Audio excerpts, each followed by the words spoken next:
Highly separate issue. Andrew Williams. Mr Speaker, take a call on behalf of New Zealand First and the Heritage New Zealand Pouhere Taonga Bill, second reading.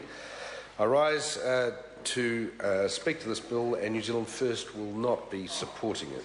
We do concede that some aspects of the Historic Places Act do need updating.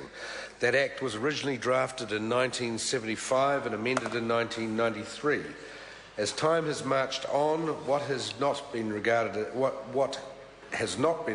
as historic under the Act, that is being post-1900, is now becoming of significant heritage and historic value now as we move well into the 21st century.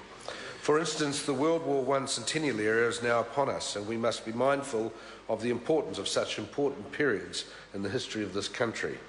Important structures to commemorate that great war are most certainly now being regarded as having historic importance. Likewise, architecture from the 1930s, such as Art Deco in Napier, is now coming into that same category of unique historic significance. However, putting that aspect of the bill to one side, the most controversial focus of this bill, the area where New Zealand First has grave concerns, is to change the name and completely restructure the Historic Places Trust. That iconic name, Historic Places Trust, will become Heritage New Zealand Pouhere Taonga, and with it the whole structure will be radically changed.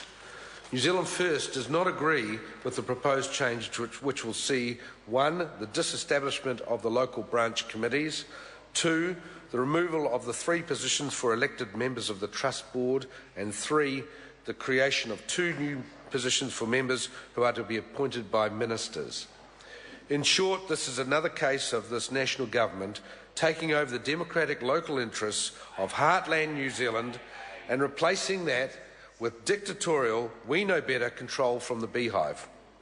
The Historic Places Trust has comprised volunteer committees in communities all over New Zealand who have provided invaluable time, energy and local knowledge to maintaining and protecting the history and heritage of New Zealand.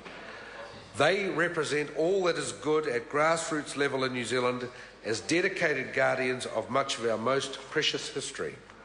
These volunteers are being ungraciously moved aside in favour of a more centralised corporate model run from Wellington. The Select Committee heard from many branches and individual members who felt they were being sidelined by this whole process. They felt it was detrimental to the heritage movement across the country and would result in fewer people taking the trouble to volunteer their time and money to this most worthy endeavour, protecting the history of our nation. They felt aggrieved that their annual fees will continue to be taken, but with greatly reduced representation within the restructured organisation. This is not what New Zealand is about, Mr Speaker. The history of our country is not another piece of government property that they can corporatise and commercialise. Mr Speaker, it is therefore with these grave concerns that New Zealand First opposes the intent of this bill, because it certainly does not put New Zealand heritage and dedicated volunteering New Zealanders first.